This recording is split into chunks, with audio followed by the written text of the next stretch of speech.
नमस्कार, मैं हूं श्वेता झा और आप देख रहे हैं आज तक। इस वक्त की बड़ी खबर आपको बता दें, क्रूज ड्रग्स केस में आर्यन खान की बेल पर बस थोड़ी ही देर में सुनवाई शुरू होने वाली है। कोर्ट में 37वां नंबर है आर्यन के केस का। आपको बता दें कि आर्यन खान के दोनों वकील यानी कि मुकुल रोहतगी और सतीश मान शिंदे कोर्ट पहुंच चुके हैं। आपको बता दें साथ ही कि आज एनसीबी को अपनी दलील पेश करनी है। बुधवार यानी कि कल आर्यन और अरबाज मोचन के वकीलों ने अपना पक्ष रख दिया था, जिसके बाद कोर्ट में एक दिन के लिए सुनवाई टाल दी थी।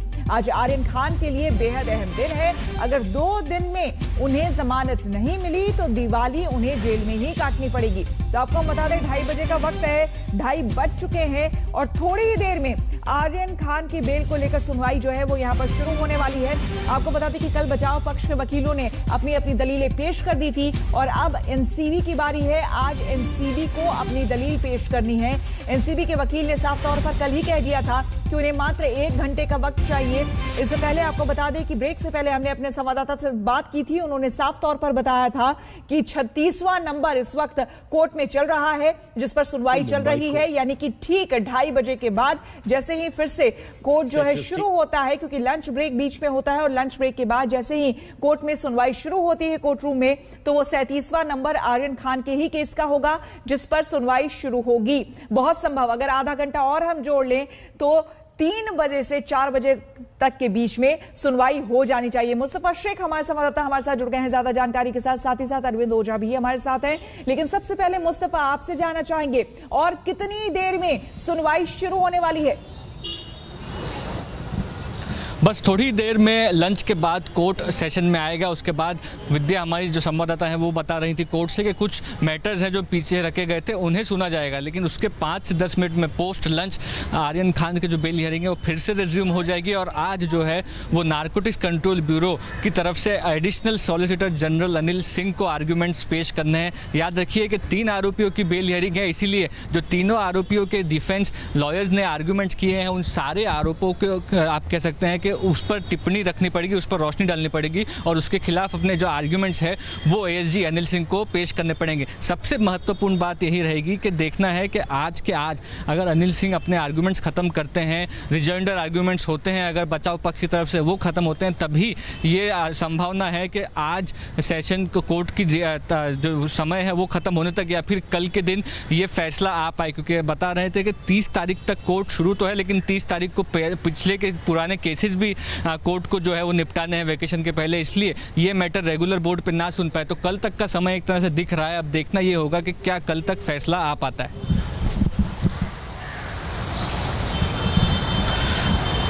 अरविंद के पास सीधे चलते हैं। अरविंद ओझा एनसीबी दफ्तर से हमारे साथ जुड़े हुए हैं। अरविंद, आज फिर एनसीबी की बारी है और एनसीबी को ही आज दलील अब देना है जिस पर सुनवाई आज जो हो रही है उसमें क्या दलील एनसीबी की तरफ से आज दी जा सकती है, कोई जानकारी?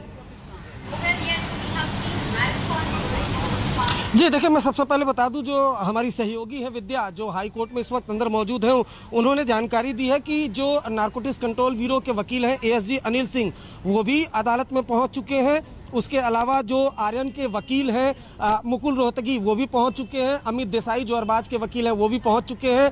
सीरियल नंबर 37 सुना जाएगा, सीरियल नंबर 39 वो आर्यन का, यानी अब से कुछ देर बाद बहुत मुमकिन है कि आर्यन जो का केस है क्रूज ड्रग्स पार्टी का केस, उसकी सुनवाई शुरू हो जाए। जस्टिस सांबरे जो इस पूरे मामले को सुन रहे हैं वो भी फिलहाल कोर्ट रूम के अंदर मौजूद है, लेकिन 39 सीरियल नंबर अभी आना बाकी है। बहुत मुमकिन है कुछ देर बाद आ जाएगा, सुनवाई शुरू हो जाएगी। जहां तक रही बात, देखिए एएसजी अनिल सिंह जो नारकोटिक्स कंट्रोल ब्यूरो के वकील हैं वो आज अपना पक्ष रखेंगे। साथ ही साथ कल जिस तरह से डिफेंस के लॉयर ने चाहे आर्यन के वकील, अरबाज के वकील और मुनमुन के वकील, इन तीनों ने जो काउंटर किया था एनसीबी का, आज एनसीबी काउंटर करेगी। ये देखना दिलचस्प होगा कि नारकोटिक्स कंट्रोल ब्यूरो क्या क्या दलीलें रखती है। क्या जिस तरीके से हाई कोर्ट में अलग से जब इस केस की हियरिंग शुरू हुई तो एफिडेविट रखा था नारकोटिक्स कंट्रोल ब्यूरो ने, जो सेशन कोर्ट में पहले रखा था, हालांकि वहां से खारिज हो गया था। क्या नारकोटिक्स कंट्रोल ब्यूरो जिस तरह से एफिडेविट में था कि शाहरुख खान की जो मैनेजर है पूजा डडलानी, वो केस को प्रभावित करने की कोशिश कर रही हैं, क्या जिस तरीके से एनसीबी ने कहा था कि गवाहों को होस्टाइल करने की कोशिश की जा रही है, प्रभावित करने की कोशिश की जा रही है, क्या ये वो दलीलें, क्या वो आर्गूमेंट रखते हैं अदालत में, ये अपने आप में देखना दिलचस्प होगा। क्योंकि लगातार जो नारकोटिक्स कंट्रोल ब्यूरो की टीम है और उनके वकील हैं वो सेशन कोर्ट में भी कह रहे थे कि चूंकि आर्यन एक प्रभावशाली परिवार से आते हैं, अगर बेल मिली तो वो केस के साथ छेड़छाड़ कर सकते हैं। तो इसी वजह से अब ये देखना दिलचस्प होगा। आज काफ़ी गर्मा गर्म बहस होने वाली है, कुछ देर का और इंतजार है, उसके बाद बहुत मुमकिन है कि सुनवाई शुरू हो जाएगी। सभी वकील पहुंच चुके हैं, सतीश मानसिंदे भी अदालत में मौजूद है। इंतजार सीरियल नंबर 39 का है। Serial number 39 cruise drugs party case का है। तो बस कुछ देर का इंतजार है, उसके बाद देखना होगा कि नारकोटिक्स कंट्रोल ब्यूरो की टीम के जो वकील हैं वो क्या दलीलें रखते हैं। बिल्कुल, धीरे धीरे घड़ी की जो सुइयां हैं वो आगे बढ़ रही है। अब 2:35 हो चुके हैं। यहाँ पर मुस्तफा, आपसे हम जानना चाहेंगे कि एनसीबी बस थोड़ी देर में जैसे ही सुनवाई शुरू होती है, एनसीबी अपनी दलील आज यहाँ पर रखेगी, लेकिन इसके साथ ही साथ जो बाकी डिफेंस लॉयर्स हैं, क्या वो भी काउंटर एक तरह से वो कर सकते हैं उनकी दलीलों को? एनसीबी के जो लॉयर हैं उनकी दलीलों को क्या प्रक्रिया होगी कोर्ट में? जी बिल्कुल, हमारे संवाददाता विद्या कल हमें बता रही थी कोर्ट की हियरिंग खत्म होने के बाद के रिजॉइंडर आर्गुमेंट्स काफी ज्यादा लाइकली है, संभव है इस केस में। यानी कि जब आज अनिल सिंह अपने आर्गुमेंट है सबकी, क्या ऑर्डर आने की संभावना है आज? क्योंकि एक लंबा वक्त है, वेकेशन का पीरियड हो जाता है दिवाली का, तो उसके बाद फिर 10-15 दिन ये जो है वेकेशन के वो चले जाएंगे। क्या आप रिक्वेस्ट करने वाले हैं कि आज ही ऑर्डर अगर रिजर्व किया जाता है तो फ्राइडे के अंदर ही जो जजमेंट है, क्योंकि वन लाइनर होगा जहाँ तक जजमेंट की बात? देखिए, ज़्यादा से ज़्यादा हमें जो लगता है वो एनसीबी की आर्गुमेंट्स और हमारा रिबटल मिला के हमें ऐसा लगता है कि 1 से 2 घंटे के अंदर हो जाना चाहिए। उसके बाद ये कोर्ट के ऊपर है कि कोर्ट अपना बोर्ड कंटिन्यू करें या आज ही दिन पे ऑर्डर्स पास करें, या तो कोर्ट उसको ऑर्डर्स के लिए कल रिजर्व कर सकता है और ऑर्डर्स कल पास कर सकता है, ये भी उम्मीद है। बिल्कुल मुस्तफा, अभी हमने सुना, आज बता रहे थे वहां के लॉयर कि आज ये भी हो सकता है कि सुनवाई पूरी हो जाए लेकिन ऑर्डर कल के लिए रिजर्व रख लिया जाए। जी बिल्कुल, ये सारी संभावनाएं आखिरी मोमेंट तक रहेंगी, क्योंकि आपको बता दें कि जो सेशंस कोर्ट में जब ये मामला था तो 5 दिन के बाद इस केस का ऑर्डर आया था। अगर आपको ध्यान हो कि छुट्टियां होने के 1 दिन पहले तक ही शाम तक आर्गुमेंट चले थे और 5 दिन बाद ये ऑर्डर आया था। तो अब इसमें दूसरी महत्वपूर्ण चीज़ ये है कि अगर आज आर्गुमेंट खत्म हो जाते हैं, उसके बाद जज कितना टाइम मांगते हैं अपना ऑर्डर सुनाने के लिए, क्योंकि इतने सारे जो आर्गुमेंट्स पिछले 2-3 सेशन से हो रहे हैं उन्हें भी उस चीज़ को कॉम्प्रिहेंड करके उसके बाद अपना ऑर्डर देना होगा। अगर वो सिर्फ ऑपरेटिव पार्ट दे देते हैं जस्टिस सांबरे, वो भी आज के आज या कल ही में, तो भी एक तरह से आप कह सकते हैं कि जो बचाव पक्ष है उनके लिए राहत की बात होगी या फिर एनसीबी के पास फैसला होगा। तो अब सवाल यही है कि एक तरफ कोर्ट की हियरिंग शुरू है, दूसरी तरफ दिवाली वेकेशन अप्रोच हो रहा है। पहला सवाल सबके मन में, सब वकीलों के मन में यही होगा कि क्या दिवाली के पहले बेल हियरिंग का ऑर्डर आएगा या फिर दिवाली वेकेशन तक ये मामला टल जाएगा। बिल्कुल, और यही बड़ा सवाल है, लेकिन थोड़ी देर में इंतजार हमें करना होगा। हमारे तमाम संवाददाता हमारे साथ बने हुए हैं। इस बीच आइए आपको हम बताते हैं कि क्या कुछ आर्गुमेंट्स हो चुकी है। अभी एनसीबी अपने साइड से अपने पॉइंट्स और मुद्दे रखने वाली है।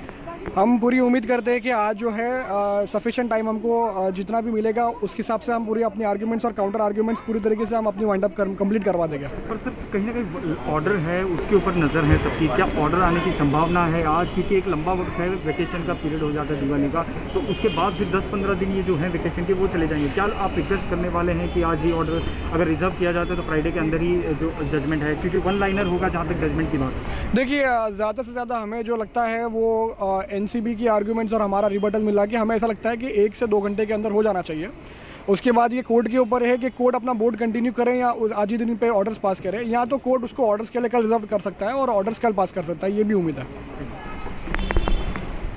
तो आप बॉम्बे हाई कोर्ट से सीधे सुन रहे थे क्या कुछ कर रहे थे लॉयर। पूरी कोशिश आज ये की जाएगी कि एनसीबी के लॉयर जब अपना दलील पेश करें तो उसके बाद फिर काउंटर जो भी उनके डिफेंस के लॉयर हैं वो क्वेश्चन करके उसके बाद आज ही सुनवाई पूरी हो जाए। मुस्तफा हमारे संवाददाता हमारे साथ बने हुए हैं। मुस्तफा, यानी कि जो डिफेंस है वो लगातार अब उसकी कोशिश यही है कि आज से कल में सुनवाई के साथ साथ ऑर्डर भी दे दिया जाए, नहीं तो आगे जो है दिवाली की छुट्टियां हो रही है, ऐसे में आर्यन को जेल में ही रहना पड़ सकता है। जी बिल्कुल, ये दो पहलू है इस पूरे केस के। पहले तो केस में वर्डिक्ट क्या आता है, उसके बाद ये बड़ा सवाल है कि वर्डिक्ट कब तक आता है। तो डिफेंस लॉयर्स के लिए ये जरूरी है कि वो वक्त बचाकर चलें कोर्ट का। अगर रिजॉइंडर आर्ग्यूमेंट्स में ज्यादा समय लगता है, क्योंकि हम देख रहे हैं सीनियर वकील है बचाव पक्ष की तरफ से, अगर आर्ग्यूमेंट्स में ज्यादा समय लगता है तो लाजमी है कोर्ट भी टाइम मांग सकता है। अगर आपने आर्ग्यूमेंट्स ज्यादा किए हैं तो कोर्ट इतना टाइम मांग सकता है कि मुझे ये पूरे आर्ग्यूमेंट्स के उसमें जाकर फिर ऑर्डर पास करना है। अगर आप कह सकते हैं कि ये जितना ज्यादा समय कोर्ट के पास रहेगा ऑर्डर पास करने में, उतने ज्यादा ऑर्डर आने की संभावनाएं ज्यादा होगी। तो अभी कल की बात करें आप, तो एएसजी अनिल सिंह ने कहा था कि वो 1 घंटा तकरीबन चाहते हैं अपने आर्ग्यूमेंट्स सामने रखने के लिए। आज जब उनके आर्ग्यूमेंट्स शुरू होते हैं तकरीबन 15-20 मिनट में, तब देखना ये होगा कि क्या 1 घंटे के आर्ग्यूमेंट्स होते हैं या फिर उससे ज्यादा का समय लगता है। उसके बाद रिजॉइंडर आर्ग्यूमेंट्स और फिर रिजर्व किया जाएगा ऑर्डर। तो ये सारी चीजें जो है आप कह सकती हैं कि कोर्ट का सेशन खत्म होने के बाद ही हमको ये आइडिया लग पाएगा कि आर्ग्यूमेंट्स खत्म हो गए या नहीं, और खत्म होने के बाद ऑर्डर कब तक अपेक्षित है। ये 2 सवालों का जवाब हमको आज की हियरिंग खत्म होने के बाद मिलेगा।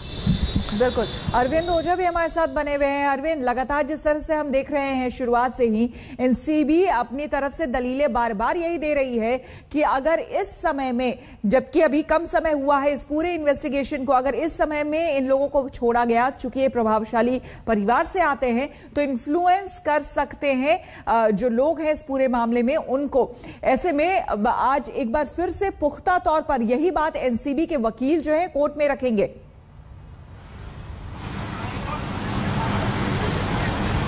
जी बिल्कुल, देखिए श्वेता, लेकिन इस दौरान कई मोड़ भी आ चुके हैं। खासतौर पर जिस तरीके से जो पंच था प्रभाकर, उसने एक ट्विस्ट दिया था उस मामले में, लेकिन दिलचस्प यही है कि उसने सोशल मीडिया और तमाम मीडिया पर कहा था, अदालत में कहीं भी जाकर इस बारे में कुछ नहीं कहा था। जबकि नारकोटिक्स कंट्रोल ब्यूरो की टीम ने जितने आरोप उनके ऊपर लगे थे सभी को हथियार बनाया, एक कंटेंट के तौर पर वो अदालत में चली गई।